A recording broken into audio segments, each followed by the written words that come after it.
Здравейте! Вие сте с портрети на лекари по единствената здравна телевизия Код Хелт. Днес аз и екипът ми сме на гости на М-клиник.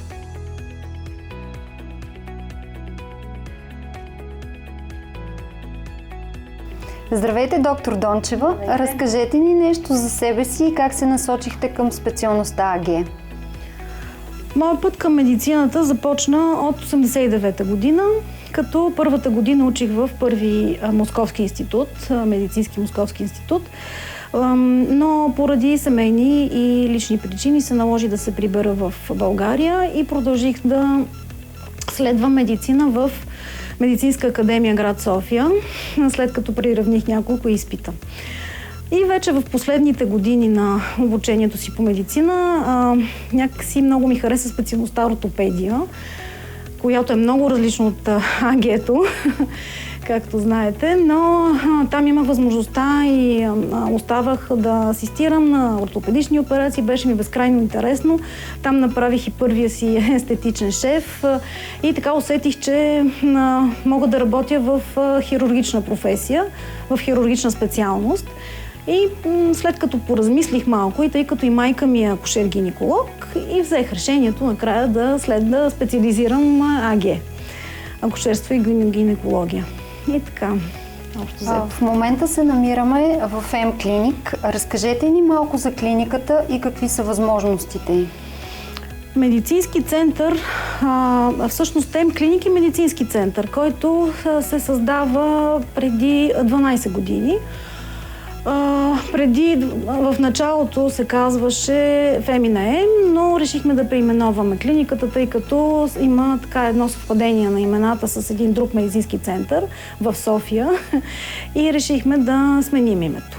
Като М-клиник е основно фокусирана върху женското здраве, т.е. в областта на акушерството и гинекологията, но ние имаме имаме няколко партньори в други области, които много ни помагат в диагностиката и общо взето много се възползваме от тях.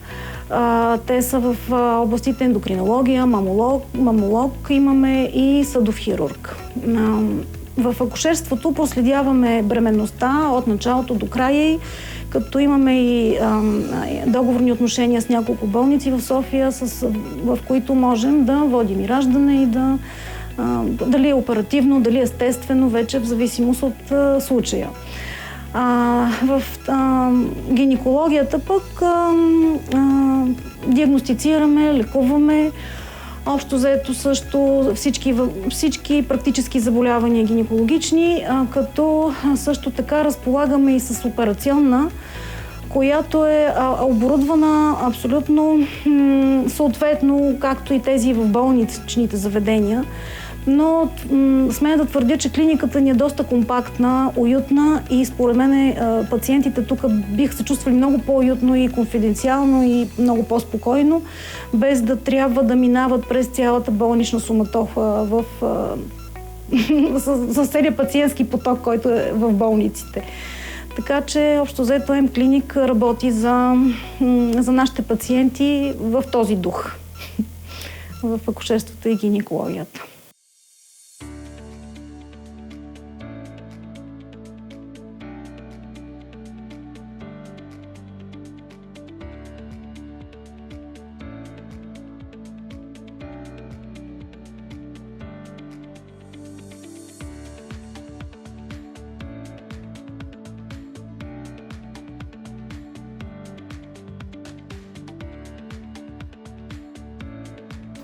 Доктор Дончева, вече сме във вашата операционна. Разкажете на нас и на нашите зрители какво представлява хистероскопията.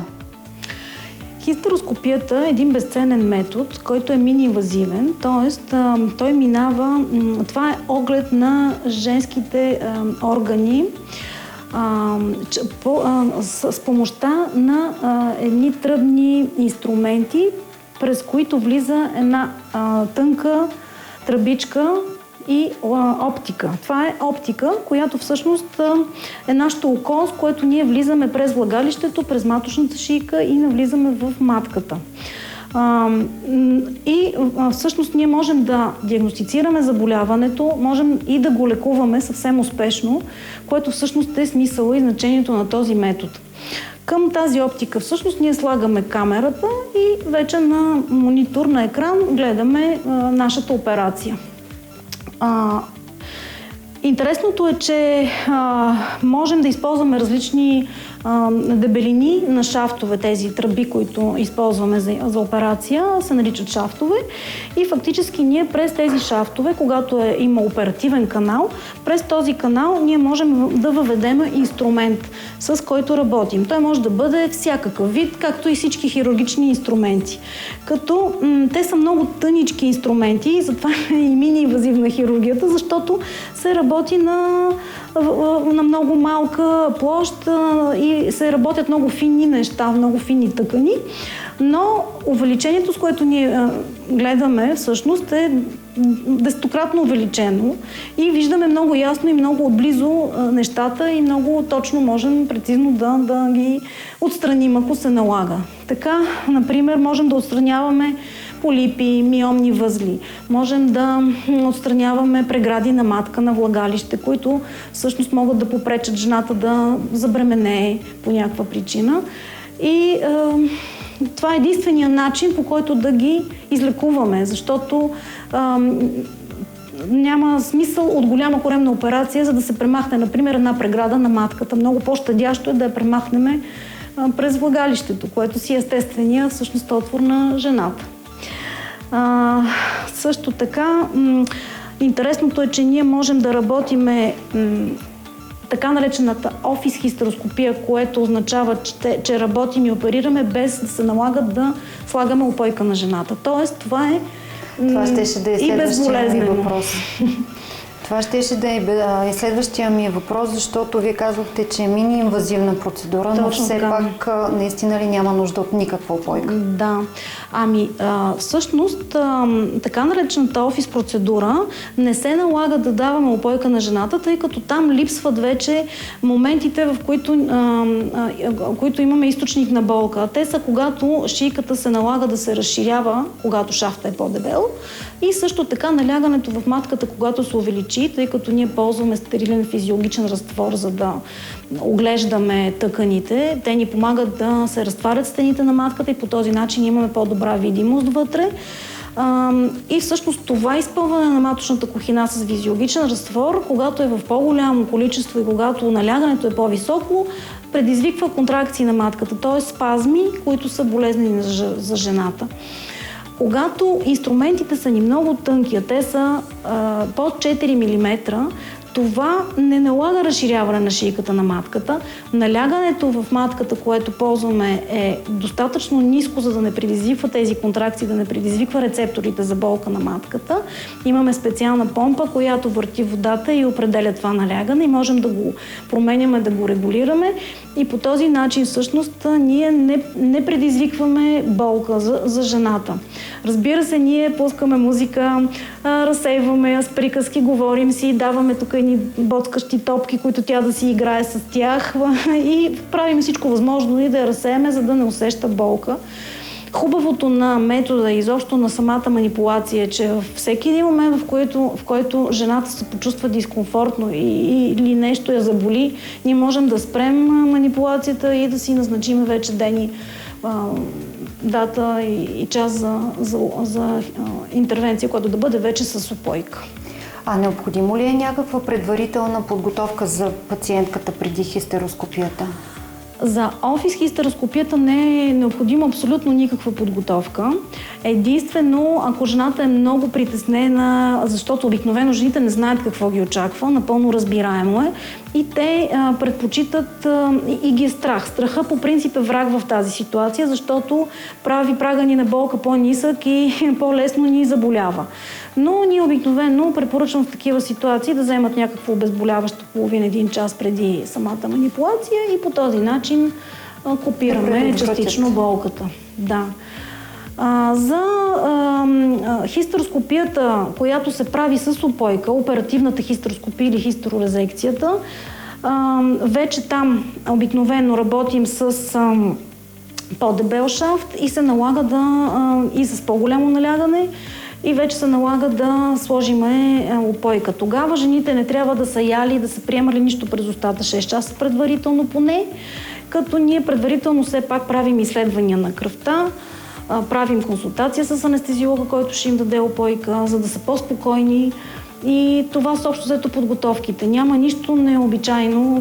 В рамките на деня приключва манипулацията. Максимум за 30-40 минути са ни операциите. Така че не е необходимо нещо специално да се прави. Жената се идва, прави манипулацията и след 1-2 часа тя може спокойно да си тръгне, ако се чувства добре.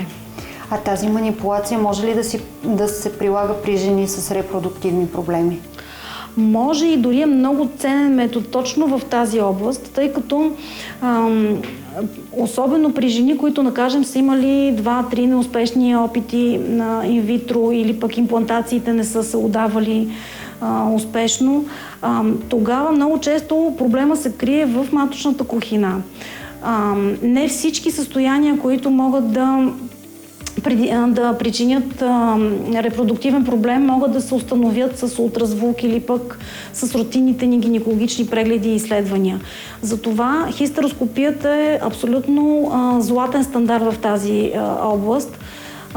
И общо взето репродуктивните специалисти, с които работим, те ни общо взето имаме добри успехи с тях, тъй като понякога решаваме проблеми, които не могат да се видят по друг начин, освен с хистероскопията, например.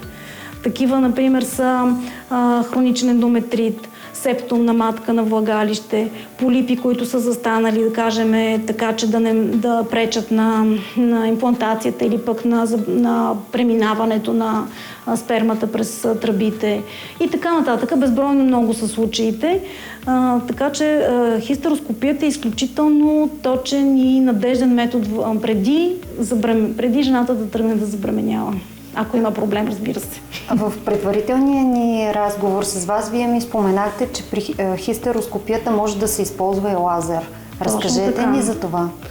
Да, преди няколко години и така в течение на годините минах няколко курса, бях на конгреси, в които видях как работи този източник.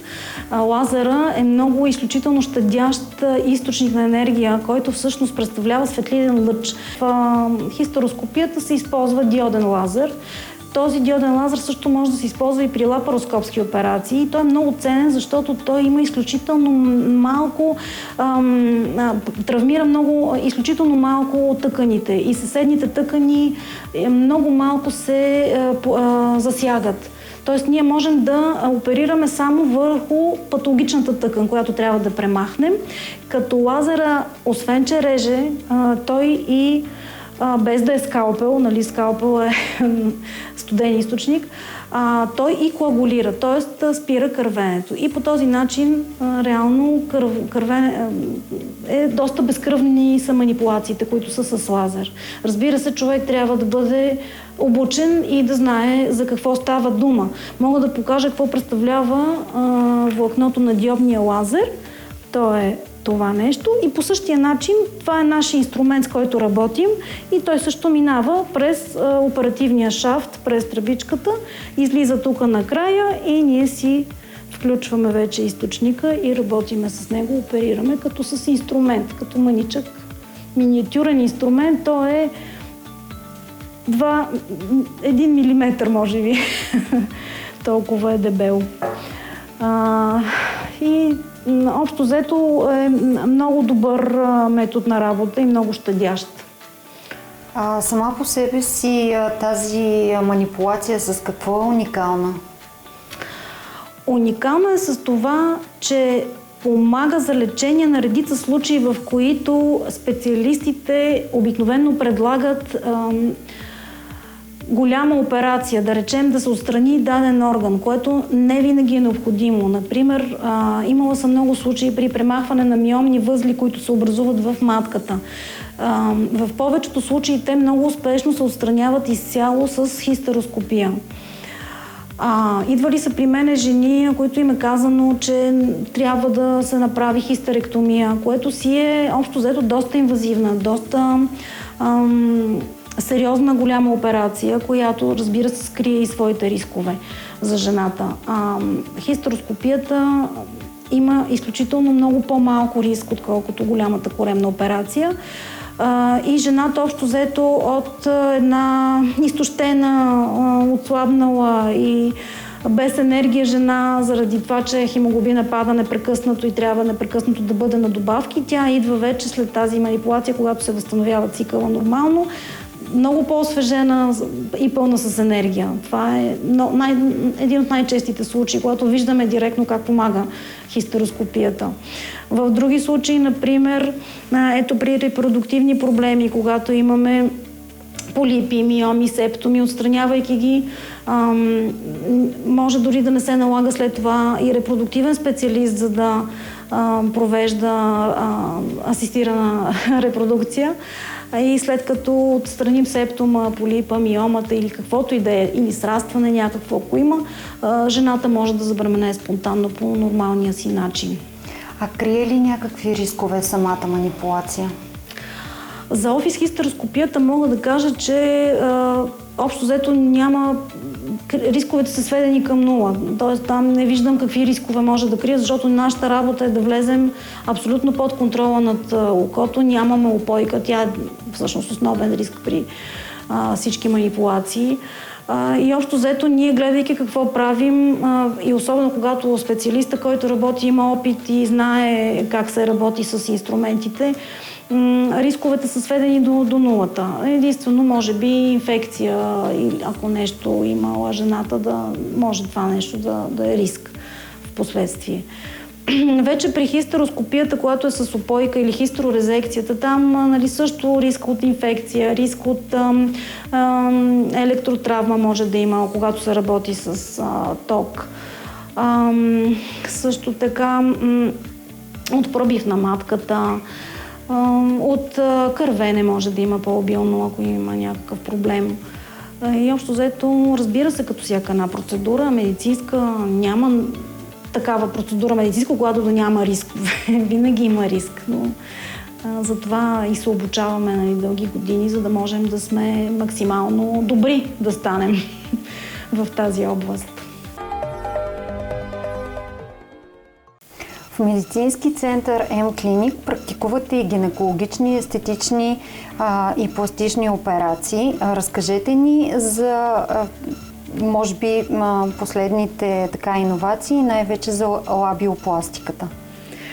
Лабиопластиката е хирургична процедура, при която се намалява големината на малките лабии. Може да се извърши по няколко техники, като основните две техники са така наречената триминг техника, която изрязва по ръба на лабията, намалява тъканта. И другата техника е уедж техниката, при която се изрязва един триъгълник в лабията и след това свободните краища се свързват по такъв начин, че лабията си намалява размера. И двете техники са достатъчно надежни. Общо взето страничните усещания след оперативно са горе-долу подобни при двете техники и възстановяването също така е едно и също. Разбира се, всяка от техника си има някакви особености. Общо взето процедурата е болезнена, затова се налага да използваме упойка. Ние използваме спиналната упойка. Такъв тип упойка се използва, например, при нормално раждане, при секцио, при много процедури. Тя реално съзнанието ни остава будно, но нямаме усещания от кръста надолу и това ни дава едно голямо спокойствие при работа, тъй като общо взето не бързаме във времето да свършим. Жената ни е в добро общо състояние, в добро състояние, не е рискова, тази упойката не е рискова, с изключително минимален риск е. Винаги можем да дадем някакъв седиращ, така успокоителен коктейл, нашите анестезиолози ги умеят тези коктейли, така че не е задължително, ако пожелая жената да не присъства на манипулацията си, можем да направим така, че да е в един хубав сън. Процедурата горе-долу трае около час, час и половина, в зависимост от това колко работа имаме, разбира се, и каква точно ще извършим, каква работа. Жените обикновено ни търсят по повод на това, че не се харесват естетично, пречи им да спортуват по някакви причини, там имат дискомфорт при полов контакт, по чести инфекции, да кажем, по тази причина. Така че много могат да бъдат причините. Всяка жена споделя, нали, какъв е проблема и вече решаваме каква техника да приложим и дали въобще да правим лабиопластика, дали има нужда от това. Общо взето процедурата не е високо рискова, с доста минимален риск е също така, с много малко странични ефекти и усложнения последващи. И прави се в рамките на деня. Жената постъпва сутрин обикновено, до обяд се прави и вече при вечер или след обед, вече в зависимост от това кога се почувства добре и е раздвижена, наблюдава се за няколко часа и си отива от дома. И разбира се, имаме денонощен контакт с нея, защото винаги може да има някакво оплакване, което да я тревожи и когато тя го сподели, вече се налага или да дойде в клиниката пак за преглед по-рано, или пък по телефона си общуваме и вече разсейваме страховете, ако има такива, или даваме съвети. Тоест пациентката не е необходимо да остава при вас за през нощта? Не, тя може да си се прибере спокойно вкъщи? Съвсем спокойно може да се прибере вкъщи. Да. А болезнено ли е възстановяването след такава манипулация? Болезнено е, разбира се, много индивидуално, като при всеки човек, всеки различно възприема болката, всеки има различен праг на болка. По-голямата част от пациентите ми не са споделяли да имат силна болезненост или ако има такава, тя много лесно се преодолява с обезболяващи медикаменти. Най-важното е след манипулацията да се следи да има добра хигиена. След това и всички тези съвети, които съм дала за обработване на раната, слагането на лед през няколко часа, покоя, защото е много важно първата седмица жената да не излиза от къщи и да бъде вкъщи, да намали до минимум движенията. Тоест това би е ограничило да ходи на работа? Да, трябва задължително да си остане вкъщи. Да си остане вкъщи, да. Имате пациенти, които са извън София, предполагам, не само такива, да, от София. Те се налага да пътуват, може би, малко по-дълго след тази процедура. Това би ли било проблем? По принцип не съветвам да се пътува веднага след процедурата. Даже съм имала много пъти жени, които ме питат, може ли просто идваме, правим процедурата и си тръгваме. Не обичам да работя по този начин, защото предпочитам предварително да се видя с жената, да изговоря всички въпроси, притеснения, техники, подробно да видя, че тя е разбрала за какво става дума и какво й предстои и изобщо да видя какви са нейните желания и изисквания. Също така преди операцията трябва да се направят съответните изследвания, задължително взимам влагалищен секрет за влагалищна чистота, защото това е нещо много важно за следоперативното възстановяване. Така че в един ден не съветвам жените да го правят. Поне 2 пъти се виждаме с тях т.е. поне веднъж се виждаме преди операцията. Можем да се видим веднъж, да си поговорим, да дам изследвания и вече планираме операцията. Обикновено планирането на операцията става след менструация или поне така общо взето седмица, 10 дена след менструация, за да имаме 1-2 седмици поне чисти, да няма за менструално кървене, за да може по-добре да зарасне раната. Проблемите с пътуването, общо взето, идват от там, че имала съм и такива пациенти, разбира се, но общо те са смели и са готови на всичко.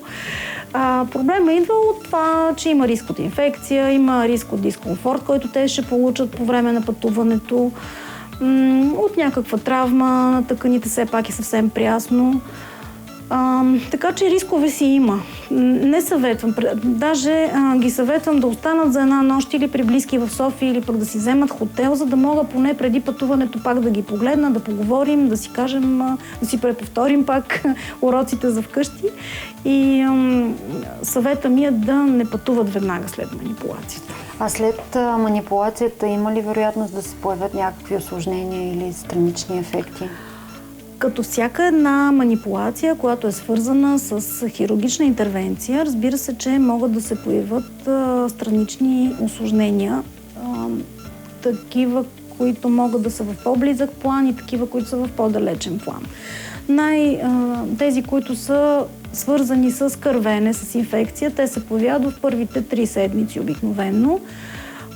Разбира се, когато жените са в клиниката, ние ги наблюдаваме поне 3-4 часа, което е много важно. Обикновено, когато те си тръгват, след това нямаме проблем до сега не ми се е случвало жена да се върне в клиниката, заради кървене, да чукам на дърво, разбира, защото все пак това не значи, че няма да ми се случи, но гледаме така да сме доста прецизни. Но разбира се, това е едно от усложненията, кървене може да се получи. Тогава, разбира се, трябва да се направи пак зашиване, за да се спре кървенето. Или съответно коагулиране на съда. Може да се получи обаче кървене под раневата повърхност, което пък води до образуване на хематом, което също трябва да се направи повторна ревизия на хематома. Инфекцията, която споменах, много е важно да се прави правилна хигиена и правилна обработка на раната и да ме слушат какво съм им казала, за да зарасне всичко, да бъде наред. А в един ден може ли да се направи лабиопластика и вагинопластика? В един ден може да се направи вагинопластика и лабиопластика. Даже понякога коментираме тези операции с жените, защото много от тях след раждане могат да получат дискомфорт и при полов контакт или пък да имат малко по-отворено влагалище. И е хубаво, когато се коригират лаби, да се направи една корекция и на входа на влагалището. По този начин нещата козметично изглеждат много по-добре. По-прибрано. А в този случай, когато извършвате и двете манипулации в един и същи ден, удължава ли се периода за възстановяване след това? Не, периода за възстановяване е абсолютно един и същ. Грижите за раната са абсолютно същите, така че може да се направи операция 2 в 1, без да се удължава периода на възстановяването. И на финала на нашия разговор бих искала да ви попитам, дамите, които идват при вас, притесняват ли се от тази манипулация? Бих казала, че разбира се, че се притесняват и то най-вече от болката след това. От чувствителността, дали ще бъде същата, например, много често ми задават този въпрос. Кога да започне пак да има полови контакти. Всъщност не си спомням дали го споменах, но общо взето възстановяването трае около месец и половина, като ние правим едни прегледи контролни. Вече аз им казвам кога може да се върнат вече към обичайния си начин на живот, кога могат да имат контакти, кога да спортуват. Така че около месец и половина е възстановяването. Забравих да кажа за по-дълготрайните усложнения, които могат да се получат, особено когато не се спазват определени правила на хирургията в лабиопластиката. Това са, например, някои асиметричности, някои дефекти се получават по лабиите. Може да се получи някаква ампутация на лабия. Съм срещала също, което не е добре да се получи. Това винаги казвам, че не трябва прекалено много. Има жени, които искат ако може максимално и да са ми къси. Не е хубаво това нещо, да са напълно къси, защото лабията има своята функция и тя е да предпазва входа на влагалището от инфекция, има смисъл от дължина на лабията, не трябва да е съвсем къса, но да кажем, хубаво е тя да бъде покрита от големите лаби. Или поне да бъде на нивото на големите лаби. Тогава е най-красиво. Доктор Дончева, много ви благодаря за този разговор. Надявам се да сме били полезни на нашите зрители. Пожелавам ви много успех. Благодаря ви. Екипът на Code Health TV беше на гости на доктор Марта Дончева и медицински център М-клиник.